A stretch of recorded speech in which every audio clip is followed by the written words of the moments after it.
So if you follow business news at all, you've definitely heard this acronym thrown around, EBITDA. It's everywhere, right? People use it to talk about a company's performance, its value, its health. But what does it actually mean? It sounds kind of complicated, but it's one of the most important and, believe it or not, one of the most controversial numbers in all of finance. So let's pull back the curtain and figure out what's really going on behind that acronym. All right, so let's start with a really basic problem. Let's say you're an investor and you're trying to choose between two different companies. They're in the same industry, and you just want to know which one is actually more profitable at its core. The first thing you'd probably do is look at their net income, right? The famous bottom line. But here's the thing, that number can be super misleading. And this slide right here, it just lays out the problem perfectly. Take a look at Company A and Company B. They make the exact same amount of money and revenue. Their core business could be identical, but Company B's net income, its so-called profit, is lower. So what's going on? It's not because their business is any worse. It's because of two choices that have nothing to do with how well they sell their products. One, they decided to take on more debt, so they pay more interest. And two, they just happen to be based in a state with higher taxes. This is the exact kind of mess that EBITDA was invented to clean up. So you can see why analysts needed a better way, right? A way to get a real apples-to-apples comparison. They needed something that could just strip away all that noise, all the financing stuff, all the tech stuff, and just let them see the raw performance of the business itself. And you guessed it, that metric is EBITDA. It stands for earnings before interest, taxes, depreciation, and amortization. The whole goal is just to get a clean, simple look at how profitable a company's main operations are. I love this analogy. Think of it like judging a car.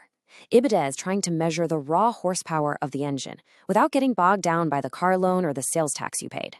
We just want to know, how powerful is the engine? Okay, so why these four letters? I, T, D, and A. What's so special about them? Well, let's break it down. First, we add back interest. Why? Because that's a choice about how you finance the company. It's not about how good you are at your business. Next, we add back taxes. Again, that's just based on where your headquarters is, not how well you operate. And then you get to depreciation and amortization. Now, these two are kind of the weird ones. They're not actual cash expenses, they're just accounting rules for past investments. The whole point of adding these four things back is to try and get to that pure, clean number that just shows how the business itself is doing.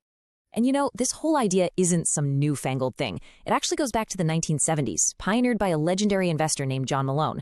He was in the cable business, which meant spending a ton of money up front on stuff that lasts for years. He needed a way to show banks, hey, look, even though our official profits look small, we're generating a ton of cash to pay you back. And it really took off in the 80s during that whole leveraged buyout craze for the exact same reason. All right, so that's the why, but how does this actually work in the real world? How do people calculate this thing and, what do they do with it? Let's get into it. There are basically two ways to cook this up, but they both get you to the same place. The most common way is to start at the bottom of the income statement with net income, and then just add back the I, the T, the D, and the A. The other way is to start a little higher up with operating income, which already has interest and taxes taken out, and you just add back depreciation and amortization. Either way you slice it, you should end up with the same EBITDA. Okay, so we have this number. What do people do with it? Well, it pops up in three main places. First up, valuation. You'll hear investors talk about the EV to EBITDA multiple. It's a quick way to see if a company seems cheap or expensive. Second, credit analysis. Banks love the debt to EBITDA ratio. It helps them figure out if a company is borrowing too much money. And third, benchmarking. It's just a simple way to line up two companies in the same industry and see who's running a tighter ship. But, and listen, this is a huge but, EBITDA is not some magic number. In fact, it's actually super controversial. Some of the smartest investors in the world, they absolutely hate it. So now let's flip the coin and look at the dark side of EBITDA. Okay, first big red flag. You have to understand that EBITDA is what's called a non-GAAP measure. That means it's not part of the official accounting rules. There's no standard, government-approved definition, and that means companies can kind of play around with the calculation. It makes it inconsistent, and honestly, it opens the door for some serious games. And this brings us to the single biggest criticism, summed up perfectly by, who else? Warren Buffett. What he's saying is just brutally simple. Depreciation isn't some fantasy number. It's a very, very real cost. Your delivery trucks wear out, your computers become obsolete, the factory roof starts to leak. That stuff costs real money to fix and replace. By ignoring depreciation, EBITDA kind of pretends those costs don't exist. That money has to come from somewhere, and as he says, it's not the tooth fairy. And this is probably the most dangerous mistake people make, thinking that EBITDA is the same thing as cash flow. It is absolutely 100% not. A company's real cash flow has to account for all sorts of things that EBITDA just ignores, like cash tied up in inventory. I mean, you can have a company with amazing EBITDA. It is literally running out of cash because it has to keep buying more and more product just to keep the shelves stocked. It happens all the time. So, what's the verdict? Is this thing good or bad? Useful or useless? Well, like with most things in finance, the real answer is it depends. It's a specific tool for a specific job. It's a tool, not the truth. And just when you think you've got it, it gets even more complicated. Welcome to the alphabet soup of earnings. You'll see companies report adjusted EBITDA, where they pull out even more costs they don't like.